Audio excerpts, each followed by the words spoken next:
சைராம் நற்பவி நம்ம அரிமா சரவணன். இந்த வீடியோ பதிவில் ராகு காலத்தில் வெள்ளருக்கு விநாயக பெருமானுக்கு செய்யக்கூடிய பூஜையானது நம் காரிய தடைகள் எல்லாமே விலகி நீங்கள் நினைக்கின்ற காரியம் கைகூடி வர்றதுக்கான பூஜை தான் இது. வெள்ளருக்கு விநாயக பெருமானின் மகத்துவம் என்ன, இவர் இந்த நேரத்தில் நம்ம வழிபாடு செய்யும் போது சகல காரியமும் சித்தி அடையுங்க.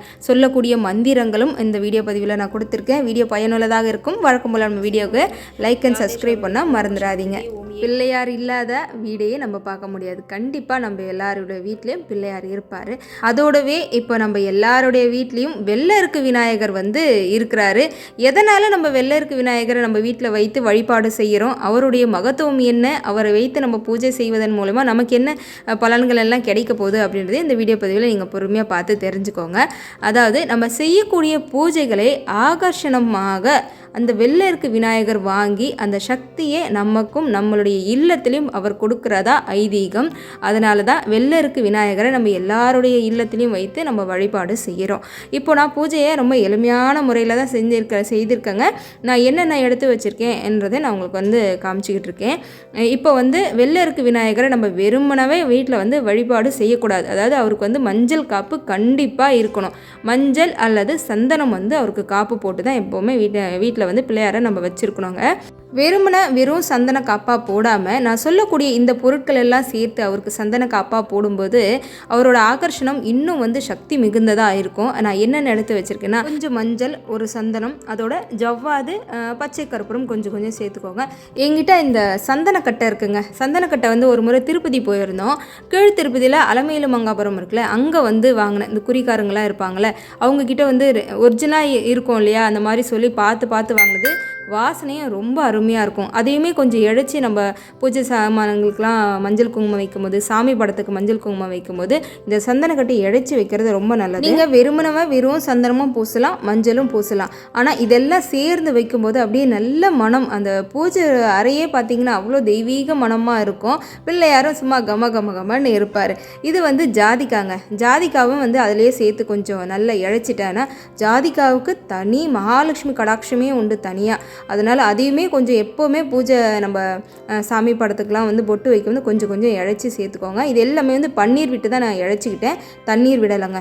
இப்போது நம்ம இது எல்லாத்தையும் நல்லா குழைச்சிக்கணும். குழைச்சதுமே நல்ல மனம் கமன்னு அவ்வளோ மனமாக இருந்தது. இதை இப்போ ஃபஸ்ட்டு நான் வெள்ளருக்கு விநாயகர் அந்த சிலை வச்சுருக்கோம் இல்லையா, இதுக்கு ஒரு இடம் கூட விடாமல் நல்லா ஃபுல்லாக கவர் பண்ணுற மாதிரி நம்ம அந்த சந்தனத்தாலையும் நல்லா ஃபுல்லாக கவர் பண்ணிட போகிறோங்க.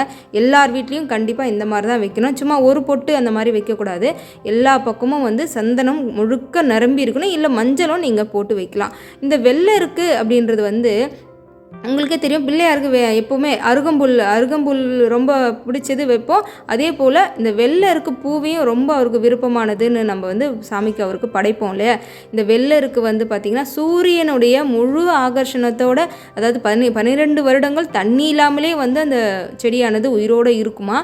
அந்த வெள்ளருக்கு வடக்கு புறமாக போகிற வேரை பார்த்து நிறைய பூஜைகள் எல்லாம் செய்து அதுக்கப்புறமா அந்த வேரை வெட்டி எடுத்து நம்ம பிள்ளையார் போல் சிலை செய்வாங்களாம். ரொம்ப சக்தி வாய்ந்த வெள்ளருக்கு விநாயக பெருமானை நம்ம வழிபாடு செய்தால் சூரிய பகவானை வழிபாடு செய்ததுக்கு சமமாக அவ்வளோ மிக சக்தி வாய்ந்தது இந்த வெள்ளருக்கு விநாயகர். அப்படியே எனக்கு இந்த வெள்ளியில் இருந்துச்சு இல்லையா, அந்த பிள்ளையாருக்கும் சந்தன காப்பு போடலாம் அப்படின்னு சொல்லி போட்டுட்டு பொட்டு வச்சுட்டேன். அம்சமாக அவங்கள அழகாக ரெடி பண்ணிட்டேன். இந்த பிள்ளையார் பார்த்திங்களா, இந்த சங்கு பார்த்திங்கன்னா பிள்ளையார் சங்குன்னு சொல்லுவாங்க. அப்படியே பிள்ளையாரோட உருவம் போலேயே இருக்குது பார்த்திங்களா. இது கடலுக்கு ஒரு முறை போனப்போ என்னுடைய ஹஸ்பண்டுக்கு கடல்லேருந்து கிடச்சிது. இங்கே பாருங்கள், இது கொஞ்சம் பெரிய சங்கு. இதுவுமே பிள்ளையார் சங்குன்னு சொல்லுவாங்க. ஆனால் இது வலம்புரி சங்கு கிடையாது. இடம்புறமாக இதுக்கான அந்த ஹோல்ஸ் பார்த்திங்கன்னா தெரியும். ஆனால் இதை நம்ம வீட்டில் வைத்து வழிபாடு செய்யலாம். தண்ணீரும் ஊற்றி வைக்கலாம், இல்லைனா பச்சரிசியும் போடலாம். இப்போ இவங்களும் பிள்ளையாரோட அம்சம் இல்லையா, அதனால் மஞ்சள் குங்குமம் வைத்து வழிபாடுக்கு ரெடி பண்ணிட்டேன். கண்டிப்பாக 2 நெய் தீபம் ஏற்றணும். நெய் இல்லைனா பரவாயில்ல, எண்ணெய் விட்டாவது 2 விளக்குகள் நம்ம ஏற்றி வைக்கணும். பூஜை செய்யக்கூடிய நேரம் அப்படின்னா, நான் இன்று வெள்ளிக்கிழமை 10:12 ராகு காலம் இல்லையா, அந்த டைமில் தான் நான் வந்து இந்த பூஜையை செய்தேன். இப்போ வந்து பார்த்திங்கன்னா பிரசாதமாக அவல் சக்கரை போட்டு எடுத்து வச்சுருக்கேன், 2 ஏலக்காய் போட்டு, செம்பருத்தி பூ, அதுக்கப்புறம் எங்கள் வீட்டுக்கு பக்கத்தில் வெள்ளருக்கு செடி இருந்ததுங்க, நேத்திக்கு போய் பறித்து கொண்டு வந்து வச்சு நல்லா தண்ணியில் போட்டு அலசி எடுத்து வச்சுருக்கேன். ஏன்னா அதில் வந்து பால் வரும். குழந்தைங்க யாராச்சும் பறிக்கிறாங்க அப்படின்னா கொஞ்சம் கவனமாக பார்த்து பறிக்கணும். நீங்களே கூட கிள்ளும்போது ஃபாஸ்ட்டாக கிள்ளிடாதீங்க, அந்த பால் வந்து தெறிக்கும், அப்படியே கண்ணில் படும். ஸோ கவனமாக பார்த்து, ஏன்னா அது வந்து விஷம் தன்மை உள்ளதுன்னு சொல்லுவாங்க. நீங்கள் அதை பூவெல்லாம் யூஸ் பண்ணிட்டீங்கனாலும் கையை வந்து நல்லா சோப்பு போட்டு வாஷ் பண்ணிவிடுங்க, சரிங்களா? இதுக்கப்புறம் நம்ம வந்து என்னதான் பிள்ளையாருக்கு செம்பருத்தி பூ வெள்ளருக்கெல்லாம் வச்சாலும் 2 அருகம்புல் கண்டிப்பாக வைக்கணும். உங்களுக்கு பார்க்குறதுக்கு வேணால் நிறைய வேலைகள் வாங்குமோ அப்படின்னு நினைப்பீங்க. ஆனால் இந்த பூஜையை செய்து பலன் அடைந்துட்டீங்க அப்படின்னா நீங்கள் விடவே மாட்டீங்க. இதை நம்ம வீட்டில் தான் செய்யணும்னு அப்படின்னு கிடையாதுங்க. நீங்கள் கோயிலுக்கு போகிற பக்கத்தில் வசதி இருக்குது அப்படின்னா பிள்ளையார் கோயிலுக்கு வெள்ளிக்கிழமை தோறும் போயிட்டு நீங்கள் 2 விளக்கு, அதுவும் ராகு காலத்தில் ஏற்றி வழிபாடு செய்துட்டு வாங்க. இந்த ராகு காலம் அவ்வளோ வந்து நம்ம பரிகாரத்துக்கு உரிதான ஒரு நேரம். அந்த நேரத்தில் நம்ம தீபம் ஏற்றி வழிபாடு செய்தோம் அப்படின்னா கண்டிப்பாக நம்மளுடைய வேண்டுதல் நிச்சயமாக நிறைவேறும். நான் சொன்ன மந்திரங்கள் பார்த்திங்கன்னா கஜனானானம் பூத கணபதி, அப்புறம் அதுக்கப்புறம் பார்த்திங்கன்னா மூஷிக வாகனா அப்படின்னு சொல்லிட்டு, அப்புறம் பாலும் தெளி தேனும், அதுக்கப்புறம் திருப்புகழில் கைத்தலம் நிறைய கனி அப்படின்னு வரும் இல்லையா, அந்த பாடல். நான் வேணால் அந்த கைத்தலம் நிறைய கனி அந்த ஒரு திருப்புகழ் மட்டும் நான் படிக்கட்டுங்களா? திருப்புகழில் சகல காரியம் சித்தி அடையக்கூடிய விநாயக பெருமானுடைய திருப்புகழுங்க இது.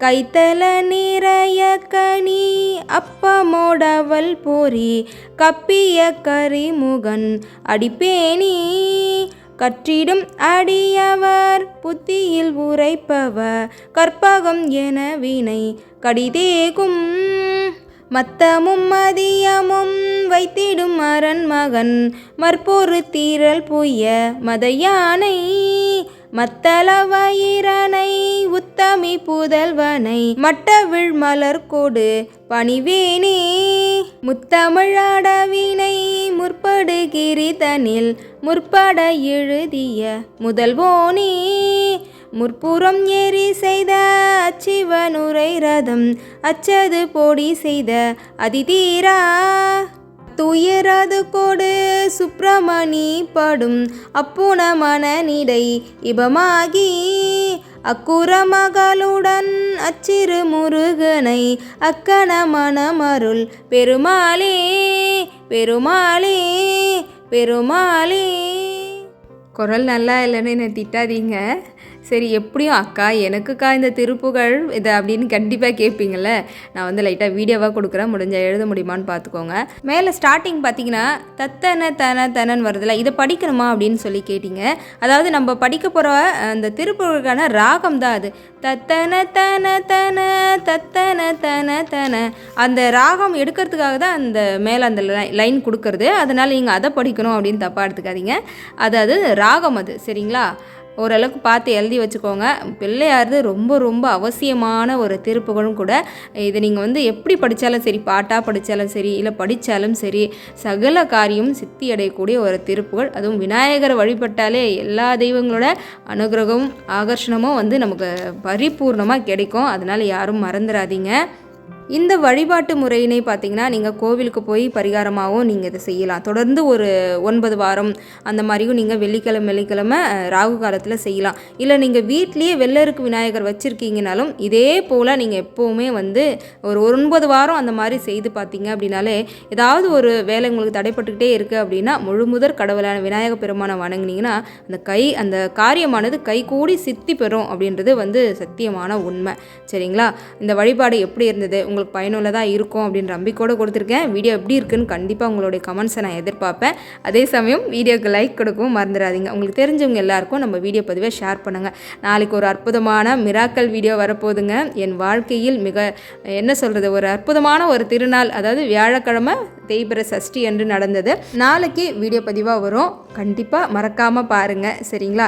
இந்த பதிவு எப்படி இருக்குன்றதையும் கண்டிப்பாக கமெண்ட் பண்ண மறந்துடாதீங்க. தேங்க்ஸ் ஃபார் வாட்சிங். ஓம் சாய்ராம், ஜெய் சாய்ராம். ஆறுமுகம் அருளும் அனுதினம் ஏறுமுகம். பிள்ளையாரின் அனுகிரகம் உங்கள் எல்லாருக்கும் நிறைஞ்சு கிடைக்கணும்னு நானும் மனசார வேண்டிக்கிறேங்க.